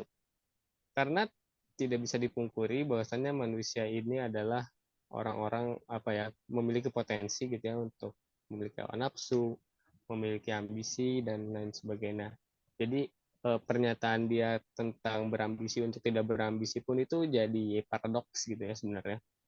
Ketika kita berambisi untuk tidak berambisi, berarti potensi kita terkait ambisi itu memang tidak bisa dihilangkan gitu. Kita senantiasa untuk berambisi. Mungkin untuk kritiknya terhadap pemikiran Diogenes ini, ketika memang pemikiran seperti Diogenes ini ditelan gitu ya secara bulat-bulat, justru menghancurkan masyarakat yang ada pada saat itu. Ketika orang-orang tidak memiliki ambisi, kita bayangkan saja misalnya semua orang berpikiran seperti Diogenes untuk hidup sederhana gitu ya. Ini dalam masa hidupnya yang sederhana, tentunya kemajuan peradaban itu nggak bakal ada gitu ya. Ketika semua orang hidup di gentong, ketika semua orang hidup dengan serba yang pas-pasan, mandi di sungai, minum air dari sungai dengan tangan, dan tidak berpikir untuk eh, mengupgrade gitu ya kehidupan yang lebih baik daripada sekarang, tentunya justru bertolak belakang terhadap kemajuan peradaban. Itu aja sih kalau dari chat. oke, dari yang lain, dari Galih mungkin. Ada? Oke, kalau dari aku sih buat mengkritik geologi ini mungkin sama kayak Icat ya. Kalau apa pemikiran-pemikiran sinisme ini ditelan secara bulat-bulat pada masa ini, itu bakal jadi dampak negatif mungkin untuk masyarakat Ya. karena sederhana itu konteksnya bisa jadi positif bisa jadi negatif karena menurut aku manusia itu harus berambisi kalau dia nggak berambisi dia nggak bakal bisa nyampai apapun tapi dengan banyaknya ambisi yang harus banyaknya ambisi di masa ini, pemikiran sederhana sinisme ini juga penting dikarenakan dengan dengan beberapa pilar tadi itu kita menjadi ada faktor X yang membedakan diri kita dari orang-orang lain yang ngebuat diri kita tuh jadi punya faktor menonjol yang ngebuat diri kita beda dari orang lain. Gitu sih dari kritik saya. Nah, sip, mantap. Dari Dian? Sepakat sih tadi yang nggak boleh ditelan mentah-mentah karena kayak kemarin juga gitu ya, postmodern emang ada hal yang bisa kita ambil dalam berbagai bidang gitu ya, cocok di beberapa bidang dan nggak cocok di beberapa bidang juga. Terus tadi ya betul sih, walaupun kita perlu ya terkadang kita perlu sinis gitu ya, kalau misalnya kita nggak tahu hal itu kebenarannya kayak gimana gitu ya, apakah emang udah benar-benar benar secara ilmiah gitu ya, atau cuma benar karena anggapan orang gitu. Karena ya itu tadi jadinya eh, kalau misalnya kita ngejar hal-hal yang udah benar pastinya ya kenapa enggak gitu ya, kita pun perlu butuh ambisi gitu. Cuma kalau misalnya kita ngeimplementasiin sinisme malah jadinya hidup santai leha-leha kan nggak baik juga gitu ya. Ya mungkin bukan apa ya bukan nggak baik, mungkin baik buat diri sendiri gitu ya, tapi buat orang lain, seenggaknya kerabat lah ya, keluarga kan, eh, ya ada seenggaknya mungkin ada timbal balik ya, keluarga harus hidup mandiri, tapi kan ya mau gimana lagi gitu ya, ada beberapa hal yang emang bisa, bukan bisa sih, perlu kita kejar mungkin ya. Eh, tapi kalau misalnya kita terlalu santuy, sinisme sama dunia luar, dan leha-leha, alhasil gak punya tujuan hidup, ya enggak juga mungkin ya, nggak harus kayak gitu juga sinismenya. Itu sih, jadi emang perlu diadaptasi lah ya. Kita perlu cari tahu di mana sinisme ini bisa kita pakainya. Begitu mungkin. Entah, ya semoga tangkap lah poinnya. Nah, oke, mantap-mantap. Dari Kang Firman gimana? Kang, ada kritik untuk sinisme? Wah, saya nggak sepaham itu sih. Ini nggak ada kritik saya sebenarnya. Nggak sepaham itu untuk mengkritik saya.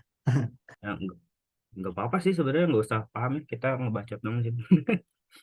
Oke, oke, nggak apa-apa kalau nggak ada. Mungkin dariku, sinisme ini apa ya? Mungkin kita perlu tahu dulu konteks dari apa yang mau kita sinisin gitu ya. Kita perlu ngerti juga orang-orang, kesepakatan orang-orang tuh gimana gitu ya. Kita perlu hargai juga hal-hal tersebut gitu ya. Jangan jangan apa? Jangan jangan kita itu pengen dimengerti karena kesinisan kita, tapi kita nggak mengerti gitu apa ya, kesepakatan atau peradaban orang-orang di luar sana gitu loh. Jadi kita juga perlu kritisi gitu apa ya, apa yang membuat zaman ini terjadi gitu, peradaban ini terjadi, kesepakatan ini terjadi gitu, gitu ya. Jadi kita perlu empati juga lah gitu ya. Gitu kali ya menurutku. Jadi sinisme nggak bisa ditelan bulat-bulat gitu. Oke, mungkin gitu aja sih menurut dari saya. Eh, Kurang kembalian aja ke Ica deh. Silahkan, Cad. Masih di mute. Masih di mute. Agendanya apa lagi habis ini udahan ya? Udahan sih ya, tinggal tutup aja. Ya. Ya paling mungkin ada closing statement dikit ya. Jadi kembali lagi tadi apa yang udah dikatain sama Socrates, bahwasanya an examined life itu is not worth living. Bahwasanya kehidupan yang tidak teruji, teman-teman, bukanlah kehidupan yang berharga. Gitu. Artinya kehidupan kita ini ada untuk diganggu, kita untuk kita pikirkan kembali, diuji kembali. Jangan sampai kita hidup kayak hewan gitu ya. Kalau kata Buya Hamka mah, kalau hidup hanya sekedar hidup itu, kera di hutan pun juga hidup gitu. Kalau kerja hanya sekedar bekerja, kerbau di ladang juga bekerja gitu. Jadi walaupun terdengarnya agak sedikit merumitkan hidup gitu ya, mungkin kita pengen hidupnya santai-santai aja gitu ya, tanpa ada satu tujuan yang pasti, tapi dengan adanya pemikiran gitu ya, kita kembali merefleksikan hidup kita untuk apa, mau kemana dan bagaimana, itu menjadikan hidup kita lebih memiliki satu motivasi gitu ya, menjadi hidup yang meaningful gitu. Oke, mungkin itu aja dari Irsad. Terima kasih buat teman-teman yang udah datang. Selamat malam, Wilujeng Wengi. Assalamualaikum warahmatullahi wabarakatuh. Waalaikumsalam. Jangan lupa minggu depan ya hadir. Masih ada Dian ya. Mau bahas apa? Real Trial 3. Ya, Li datang dikit.